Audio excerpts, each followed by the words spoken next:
आज मु आपणମାନଙ୍କ सहित शेयर करी फूलकोबी नाड़र गोटे चटपटा snacks recipe.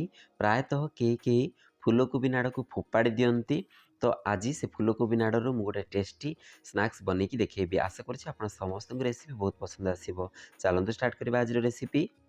Cook with Rajeev channel रे आपण समस्त को अनेक अनेक स्वागत। आशा करुच्ची स्किप न करिकी वीडियोटी को शेष पर्यंत देखिए। आज जदि रेसिपी पसंद आसे निहाती लाइक टे करेंगे, आपण फ्रेंड सर्कल शेयर करेंगे, सहित चैनल जदि नुआ सब्सक्राइब करने और पाखरे थिबा बेल आइकन को क्लिक करने, जहाद्वारा जेकोसी वीडियो मु पोस्ट करी सर्वप्रथमे नोटिफिकेशन आपण पाखे पहुँची जिवो।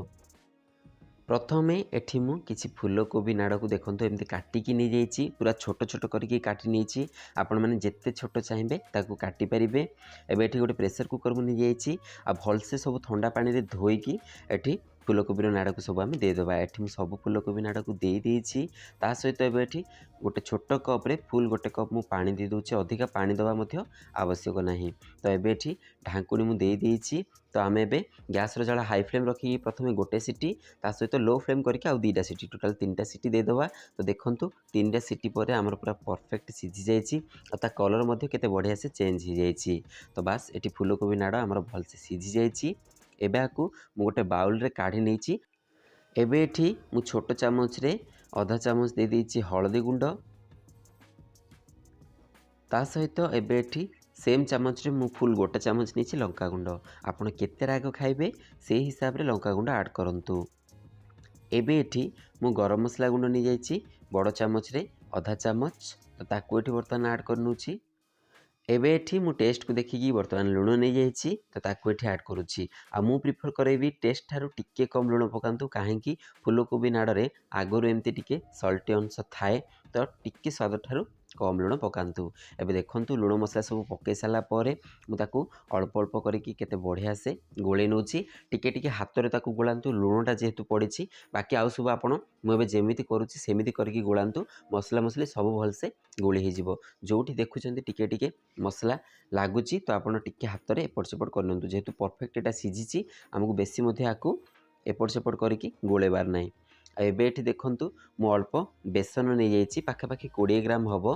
तो सेइथुरु अल्प अल्प करिके एबे चामच रे मु बर्तमान बेसन दउछि। बेसनटा दबा द्वारा हमर सब मसला फूलकोबी नाड़ को भलसे बांधिकी रखे। तो आपण बेसन निहाती ऐड करंतु। एबे एठी सेइथुरु मु पाखापाखि 2 रु 3 चामच हबो बेसन बर्तमान देकी ताकू एमती परफेक्टली गोले नउछि। एबे आउ हाथ रे गोलेबा दरकार नहीं, आराम से गोटे चामच नेकी गोले दे पारिबा। हाथ रे गोलेले कौन हुए ना, बेले बेले मसला अधिका आम हाथ रे ही लगी जाए। तो आउ फूलकोबी नाड़ जेहेतु चिकिणिया ता देहरे लागे नहीं। तो मन रखंतु मसला मसली सब देदेले तापर जेतोले बेसन दउछन्ती हाथ रे न गोलेकी चामच रे ही गोलांतु।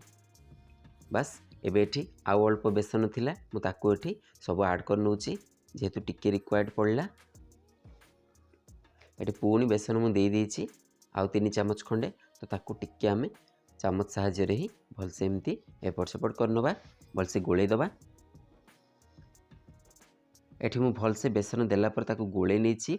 एबे एठी मु पाखापाखि से 20 ग्राम हबो मु चावल चूना नहीं जाइछि। चावल चूनाटा पूरा क्रिस्पी करे आउ टाण टाण पूरा लागे। तो निहाती रूप से चावल चूना ऐड करंतु जेते बेले फूलकोबीर नाड़ एमती बनाउछन्ती। बस एबे एठी सेम 2 रु 3 चामच मु दे देछि चावल चूना, ताकू आमे भलसे एठी गोले नबा। आपण माने चावल चूना जगह चाहिए निहाती कॉर्नफ्लोर मध्य नहीं पारिबे, किंतु कॉर्नफ्लोरटा एते टेस्ट दबनी कि एते क्रिस्पी लागिवनी जेतिकी चावल चूना रे लागे। तो चावल चूना निहाती ऐड करंतु, मु प्रिफर करेबी। बस एबे एठी 2 रु 3 चामच चावल चूना देला परे मु टिके भलसे ताकू गोले नेछि। आ कलर मध्य केते बढ़िया आसीगला देखंतु। एबे एठी धला राशि अल्प मु नेछि, माने गोटे 2 पिंच कहि परिबा। एठी मु धला राशि ऐड कला परे टिके ताकू चामच साहाय्य रे एपट सेपट करिकी गोले नउछि देखंतु। बस एबे एही बाटटी हमर पूरा रेडी हो जाइछि। आमे एबे चलंतु तावा बसैकी आको फ्राई करिबा। तो एबे एठी गैस ऑन करिकी मु प्रथमे लो फ्लेम करिकी तावा बसै नेछि। ता सहित एबे एठी अल्प मु रिफाइंड ऑयल नहीं जाइछि। तो ताकू बर्तन चारिपट को एमती घुरेकी देबी, जेहेतु पाखापाखि हमर गोटा तावा रे फूलकोबीर नाड़ पड़िबो। तो बस 2 रु 3 चामच खंडे तेल एठी मु घुरेकी दे देछि। ତା ସହିତ ଗୋଟେ ପିତିପାତିଆ ସାହାଯ୍ୟରେ ତାକୁ ଏବେ ଏମିତି ଚାରିପଟକୁ ମୁଁ ସମାନ ମଧ୍ୟ କରିନେବି।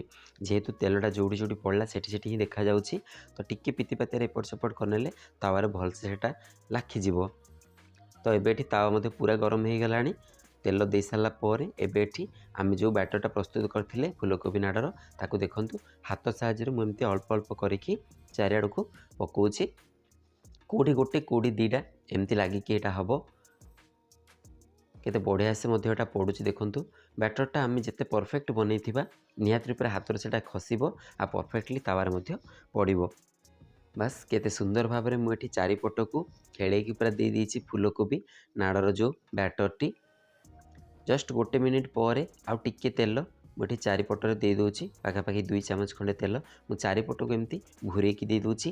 କାହିଁକି ତାୱା ଆମର ଟିକେ ମଝିଟା ଖାଲୁଆ ଥାଏ, ତ ସବୁ ତେଲ ମଝିକୁ ବି ପଳାଇଯାଏ। ତ ଟିକେ ଚାରିପଟରୁ ଏମିତି ଦେଇଦେଲେ ସବୁଆଡ଼କୁ ପରଫେକ୍ଟ ତେଲ ମଧ୍ୟ ହେଇଯିବ ଆଉ ଭଲସେ ଆମର ଏଇଟା ଖରିଆ ମଧ୍ୟ ହେଇଯିବ। ମଝିରେ ଆପଣ ଗ୍ୟାସ୍ର ଜାଳ ଟିକେ ହାଇ ଫ୍ଲେମ୍କୁ ନେଇ ଆସନ୍ତୁ। ଏବେ ମୁଁ ଗ୍ୟାସ୍ର ଜାଳ ହାଇ ଫ୍ଲେମ୍ରେ ଟିକେ ରଖିଛି। ଜଷ୍ଟ ହାଇ ଫ୍ଲେମ୍ରେ 1 ମିନିଟ୍ ଭାଜିଲା ପରେ ଦେଖନ୍ତୁ କେତେ ପରଫେକ୍ଟ କଲର୍ ଆମର ଆସିଯାଇଛି ଆର ପଟଟା। ତ ତାକୁ ଏମିତି ଟିକେ ଟିକେ କରିକି ଆମେ ଆଉ ଗୋଟେ ପଟ ଚେଞ୍ଜ କରେଇ ନେବା, ଯାହାଫଳରେ ଦୁଇ ପଟ ଯାକ ପୁରା ପରଫେକ୍ଟ କଲର୍ ଆଉ ସାଇଜ୍ ହେଇକି ସିଝିଯିବ। ଏମିତି ଟିକେ ଟିକେ ଲେଉଟେଇ ଦିଅନ୍ତୁ। ଯେଉଁଟା ମଧ୍ୟ ନ ଲେଉଟୁଛି ପରେ ପିତିପାତିରେ ଟିକେ ତାକୁ ଏପଟ ସେପଟ କରିନିଅନ୍ତୁ। ଦେଖନ୍ତୁ ମୁଁ ଯେମିତି କରୁଛି ପୁରା ପରଫେକ୍ଟଲି ସେଟା ଭାଜି ହେଇଯିବ। ଆଉ ମନେ ରଖନ୍ତୁ ମଝିରେ ମଝିରେ ଗ୍ୟାସ୍ର ଜାଳ ପୁରା ଲୋ ଫ୍ଲେମ୍କୁ ଆଣିବେ, ତାପରେ ଟିକେ ଟିକେ ହାଇ ଫ୍ଲେମ୍ କରିବେ, ମାନେ ଲେଉଟେଇ ସାରିଲା ପରେ। ସେମିତି କଲେ ଚାରିପଟକୁ ପୁରା ସମାନ ଭାବରେ ସେଟା ସିଝିବ। ତା ସହିତ ପୁରା କୁଡ଼ୁମୁଡ଼ିଆ ହେଇକି ଆମର ଫୁଲକୋବି ନାଡ଼ଟା ବନିବ। ତ ଏଠି ଗ୍ୟାସ୍ର ଜାଳ ମୁଁ ଟିକେ ହାଇ ଫ୍ଲେମ୍କୁ ନେଇ ଆସିଛି, ଯେହେତୁ ଆମର ଚାରିପଟର ବ୍ୟାଟର ଭଲସେ ସିଝିଗଲାଣି। ଏବେ ଟିକେ ଖଡ଼ିଆ ହେବାର ଅଛି, ଖଡ଼ିଆ ହେଲେ ହିଁ ଏଇଟା ପାଟିକୁ ପୁରା କୁଡ଼ୁମୁଡ଼ିଆ ଲାଗେ। ତ ବାସ୍ ଆଉ 2 ମିନିଟ୍ ପରେ ଦେଖନ୍ତୁ କେତେ ବଢ଼ିଆ ସେଇଟା ଆମର ଖରିଆ ହେଇଯାଇଛି। ତ ବାସ୍ ଏଇଟାକୁ ଆମେ ବର୍ତ୍ତମାନ ଏବେ ବାହାର କରିନେବା। ଅଳ୍ପ ଅଳ୍ପ କରିକି ଏଠି ମୁଁ ପିତିପାତିଆରେ ବର୍ତ୍ତମାନ ବାହାର କରିନେଉଛି।